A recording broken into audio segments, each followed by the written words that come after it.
Today, we are blessed to present one of these insightful lectures entitled Control One's Desires and Choose the Safest Method of Enlightenment, Part 2 of 6, on Between Master and Disciples, given in Chinese and English on October 6, 2019, in New Land Ashram, Taiwan, also known as Formosa.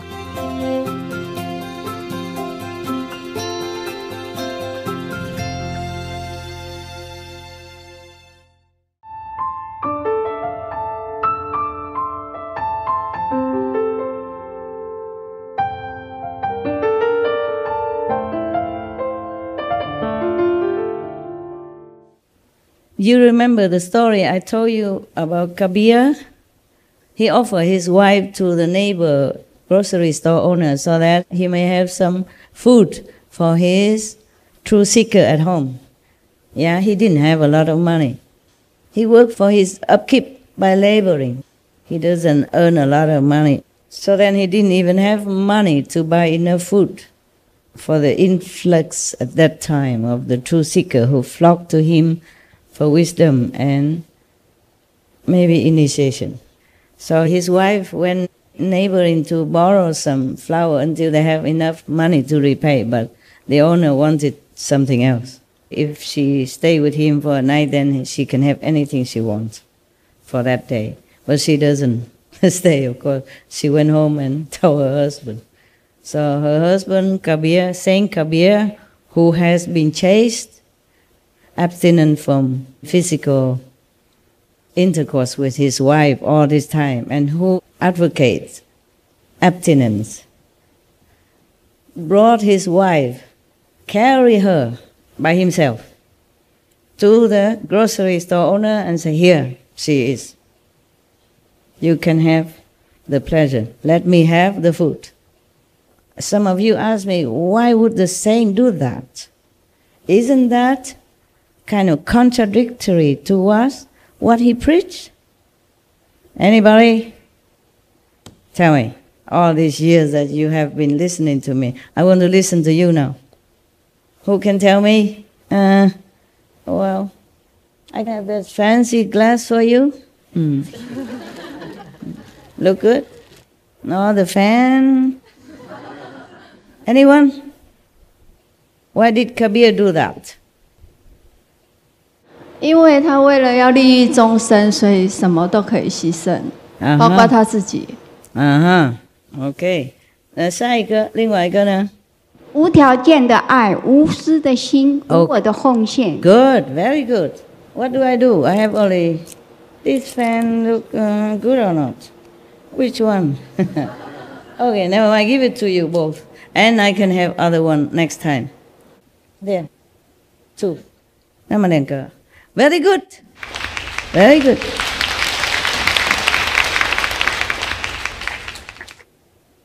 So, I wrote on my note, okay? Because I know some of you ask this kind of question. I wrote here. Remember to tell you explanation, because I wrote so different notes here, I might forget. Explanation, extra. Kabir offered his wife to his neighbor in exchange for some food to feed his spiritual seeker's guests. Does it make him immoral? Though he himself abstained from sex. How do we know that? Because in his teaching it's written so. Somebody asked him, why did he marry before? And of course had intercourse with his wife all that time until he stopped. So he said, because I wasn't enlightened. So that meaning he doesn't do anymore. They became like friends. Okay? Many saints are like that. They only have intercourse for the sake of having children. That's what I told you already. So no master does things actually for the sake of themselves, but for others, unconditionally, with love. So it is like a sacrifice, even though it doesn't look like that. Not as we use sensual pleasure to just satisfy ourselves in a selfish way or indulgent way, or ignorant way. That's the big difference between enlightened beings and the ignorant rest. But not all masters would do this kind of sacrifice. Not all do that. Not all are willing to do that. There was one, I remember one master, maybe in Tibet or somewhere. One time, one of the daughter of the patron brought food to him, and he wanted to have a physical intercourse with her, and then she was crying and running back home and tell her mother. Her mother brought the daughter back and said, I'm sorry, my daughter was so ignorant. Please, she's yours, okay? Don't worry. I told her already. If you need it for some reason, please, she's yours. And the master refused, said, no, it's too late now.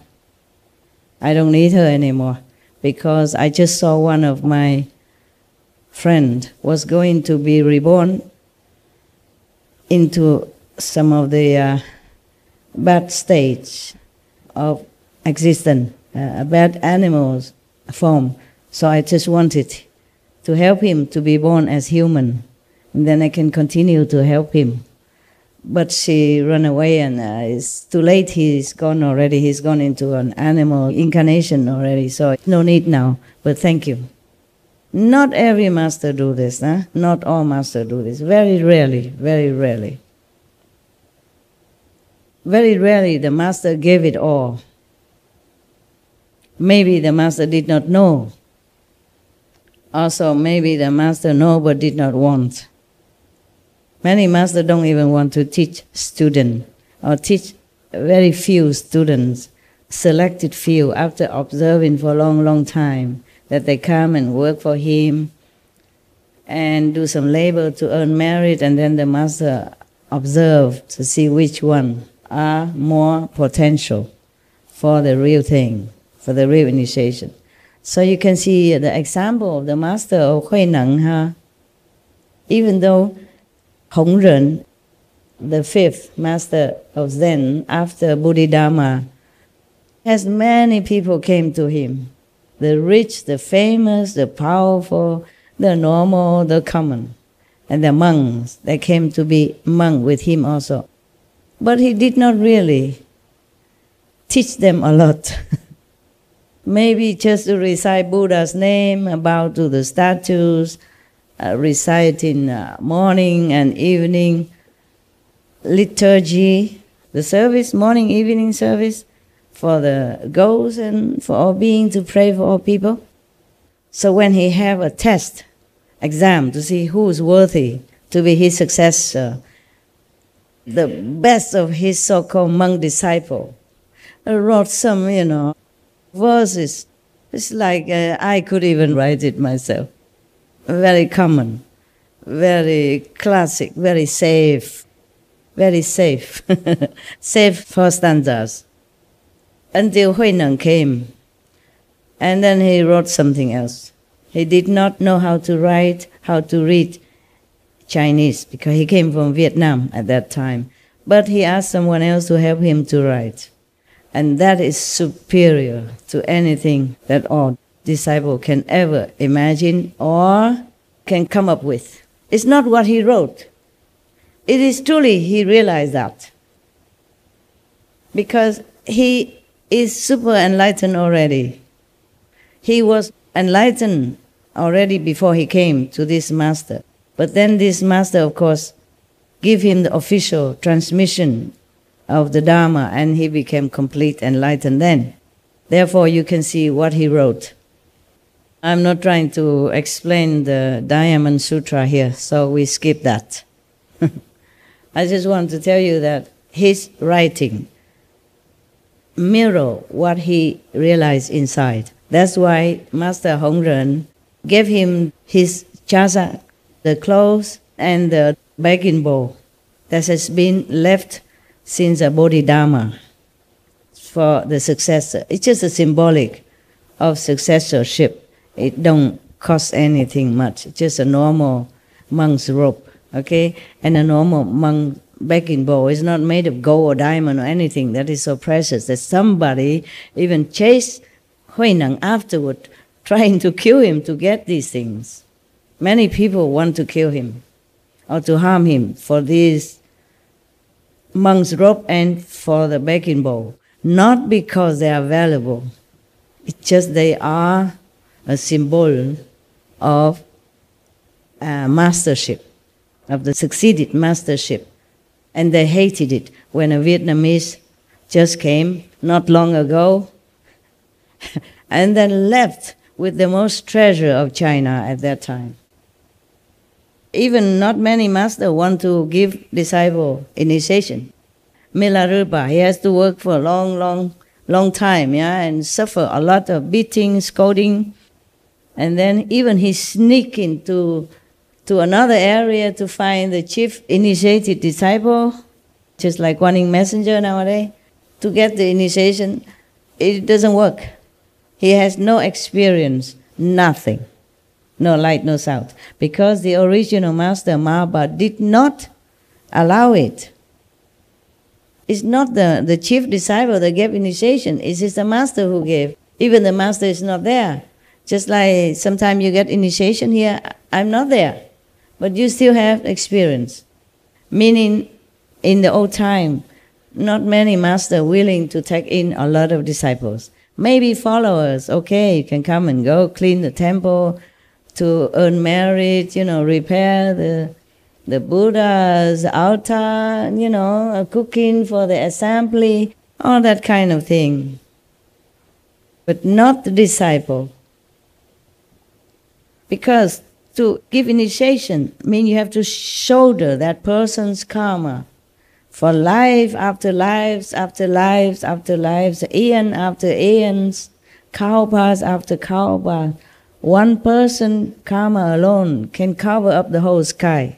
Buddha said that.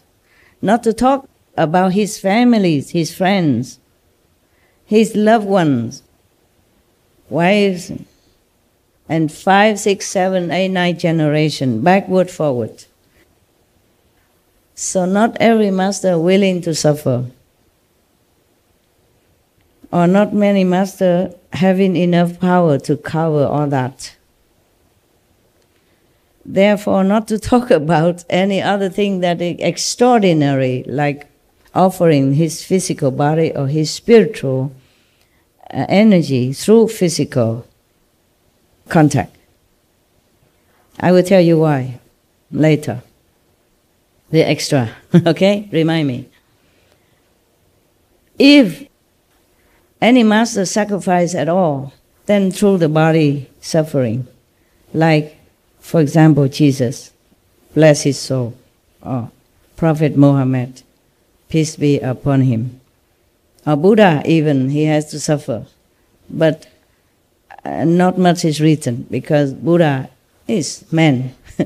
Men, they don't talk a lot about their suffering. Even if they almost cannot walk or raise, no problem, I'm okay. Yeah, macho, And they're just not used to it. They've just been taught to bear it all, to keep it to themselves, which is good. I don't do this stuff. I don't do this macho stuff. Mostly I do. It's just, if I can, I air it out. Yeah. So some of you know, so that you don't illusionize about being a master, how glory and how beautiful and how easy. Only come out on Sunday wearing beautiful glass and talk beautiful things and have a lot of bodyguards around Sunday. Yeah, it's like that. So if the master suffer, mostly just physical pain. Very rarely a master suffer, like the story I just told you about the Lama who wanted to have physical intercourse with that daughter of the good family. The thing is, if you suffer physically, for example, like Jesus, everybody will worship you, cry for you, pray for you, and they still worship you for eons to come. Because it's a real sacrifice, obvious, and gruesome. Even then, it's very terrible already to be nailed on the cross and suffer humiliation and pain and suffering even before the cross. So many masters has been tortured, poisoned, maim, kill, flay alive, burn alive, etc. This we all are familiar with. But to suffer through physical, physical intercourse is another thing. It's really ultimate. So you hardly hear any master do that, except the one I told you, that mentioned very little anyway. Many monks wouldn't like to hear that, wouldn't accept that. And Kabir is the second one that we heard of. All the masters, they keep squeaky pure around themselves. Because it does make trouble if you be too near to other humans, even not opposite sex. The same sex could also transmit to you this kind of sexual desire. Not that he deliberately do that, except some men who looks like men but are not truly men. They prefer the same gender. So some of the monks I heard of, they never let people go nearer than 5 meters around them, especially women, just to avoid the energy from the magnetic field to meet and to cause him trouble. He wants to keep purity. And also I told you that tantric method, hardly anyone succeeds because it's too powerful. Actually in heaven they don't call this sexual power, they call it peace power. But rarely anyone can use this peace power to manipulate it for the world's benefit. You surprised, huh? You surprised, this kind of energy, heaven call it peace power. Are you surprised? Yes. Have you heard that before? No. Me neither. I only knew it as I practice along, okay? And learn things as I go up, as per necessity, as per needed situation, so that I can bring this knowledge to you also, huh? And once and for all, the humans can know this type of power, which is called peace power actually. If you don't abuse it, you will have peace. And you can make peace and you can spread peace also to the world. There are many ways to make peace, not just one way, huh? But a master can only give so much spiritual power to bring more peace on earth. More, not all yet. Because you see, life after life, they have enmity with each other, the human race and the animals race, through killing, through abusive action, etc. So it's not like in one lifetime a master can use just spiritual power to give, to erase all that. The master is always willing to give. It's just not always allowed to give as much as he or she wants. Otherwise, peace would have been done quicker, easier. They call it peace power, but very difficult to explain to you this, okay? Very difficult. Because you have to practice in order to know. If a master wants to use that, he or she can use in appropriate manner. Just know how, but it's very difficult. Don't use that. Anyway, if you have to, I told you how already, yeah? If you try, okay? Only you can know it, that you can or not. That's the ultimate, because this is the ultimate more than sacrifice of the body. Why? Because if you die as martyr, all will praise and worship you, or believe in you.